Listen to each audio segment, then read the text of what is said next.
Maniac here with GameAccess.net. Welcome to a new how-to video in glorious 4K. I know that a lot of people out there have been looking at the new iPhone 12 and the entire line of iPhone 12 5G phones, and you're probably curious what your options are with that phone if you choose to buy it.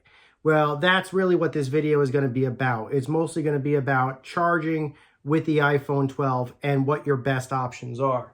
Now, here's the fun part about that.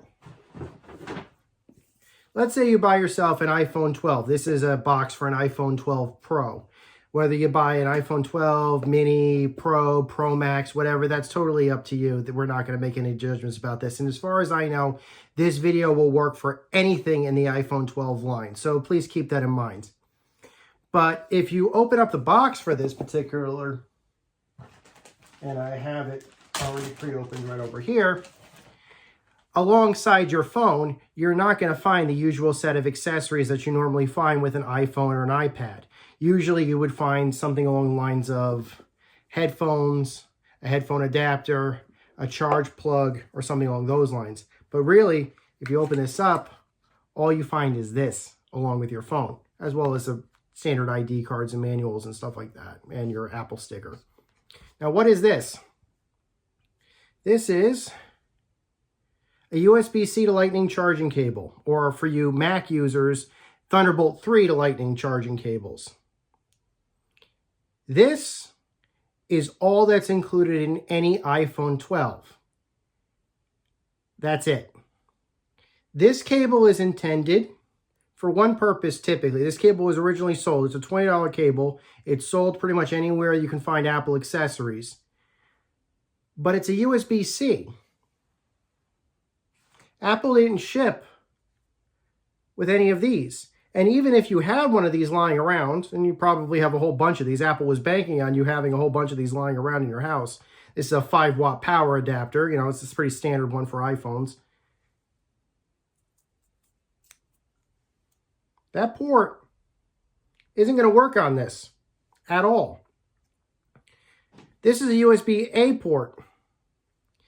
Apple shipped the 12s with a USB-C cable, saying, yeah, we expect you to have these lying around.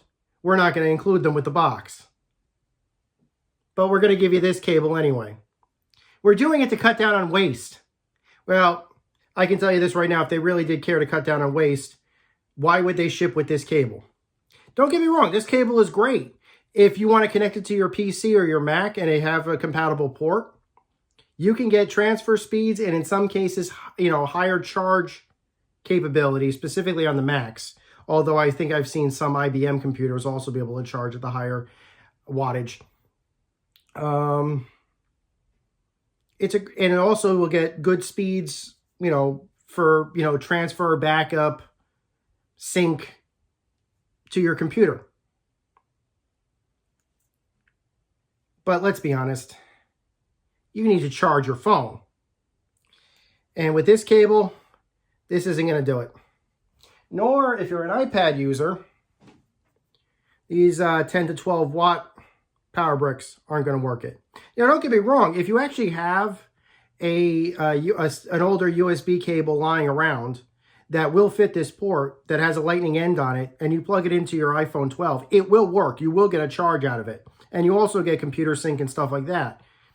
But you'd have to go out and buy another one of these and another USB, you know, another standard USB-A cable to Lightning in order to make use of that. And let's be honest, you'd still only be charging at anywhere from 5 to 12 watts anyway, which is not as great as the iPhone 12 can actually handle. The iPhone 12 can actually handle somewhere between 15 and 20 watts for charge. How is that possible? Well, let's look at our future options. Now, when the iPhone 12 was first announced, they showed this thing off quite a bit. This is a MagSafe charging cable. It uses a magnet in the back of, you know, that sticks right to the back of your phone, and it will charge at a maximum of 15 watts. These cost around $29 to $39 or so, give or take. And they can charge. They're used only for charging. But this will support fast charging, and this will support simplicity charging. You don't have to plug in anything, you know, there's no lightning port here, so you don't have to worry about plugging into the bottom of your phone and stuff like that, especially if you want to use the lightning port for your accessories and stuff like that.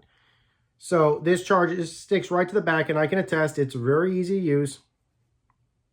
It's about the size of, you know, just sticks right there. But take into account, like the charging cable that I just showed you, like this one that's included, this MagSafe, if you buy it at the store for $30 or, you know, however much it costs, also only supports USB-C output. Now, this is not a detachable cable. You cannot pull this. You cannot push this in. You cannot change this out for any reason. So don't expect to be able to, you know, buy this and then pull out the cable and then you'll have a second, you know, cable. If you need more of these are $20 at the store. If you need a USB-C charger, you'll still have, I'm sorry, if you need a USB-A charger or a standard USB 3.0 charger, those are still have to be purchased separately. But this thing will be used for what you're going to have to, if you want to do heavy charging. Now, what is it that you do need to get if you either want to use this charger or this charger? Now, if you've already got a Mac, your Mac will have especially one that was made within the last 3 or 4 years, you probably have somewhere between about a 45 watt or a 65 watt charger that was included that has a USB-C end on it. Those will still work and you can still continue to use those. But if you don't, you're going to have to go out to the store and buy something else. This is a 20 watt Apple USB-C charger. This will work on either this particular cable or on the MagSafe cable like so. Doesn't matter which way it goes in. This thing is $20. And if you would prefer to get something of a higher wattage, you're going to be paying even more for it. So keep that in mind. So to cut down on waste, Apple has said we're not going to ship the bare minimum cables that you're going to need. And instead, you're going to have to pay for just for this, for charging. If you want fast charging, you'll have to buy this out of your pocket. It's separate. But that's not even the best part about all this. MagSafes are only compatible with MagSafe compatible cases.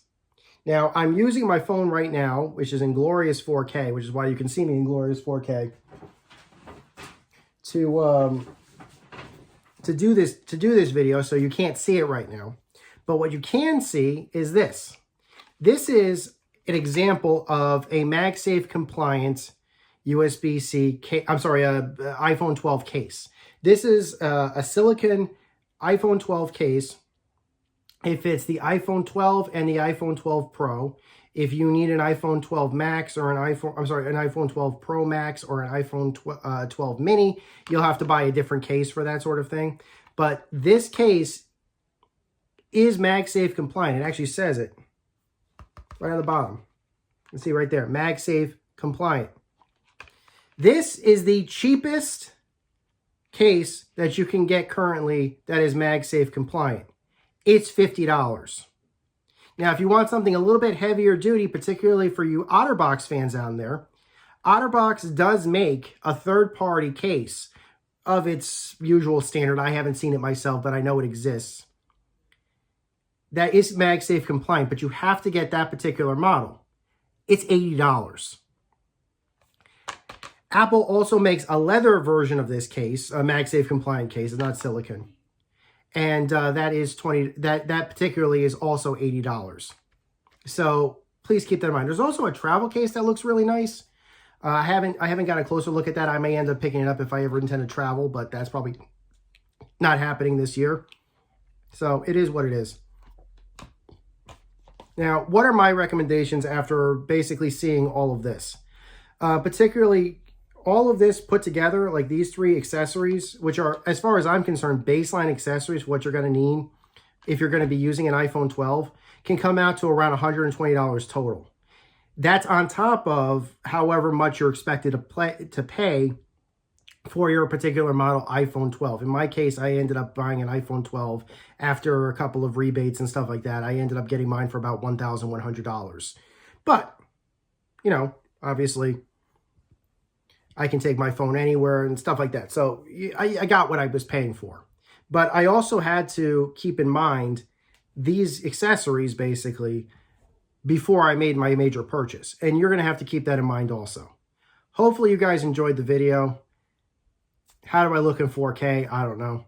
But until next time, guys, my name is Maniac with GameAccess.net. And if you're curious as to how long I can usually get a full charge out of this thing, which might be why you're watching this video, I would normally say I can get about, I usually would charge from about 20 to 30, I usually charge it between 20 and 30% charge to full.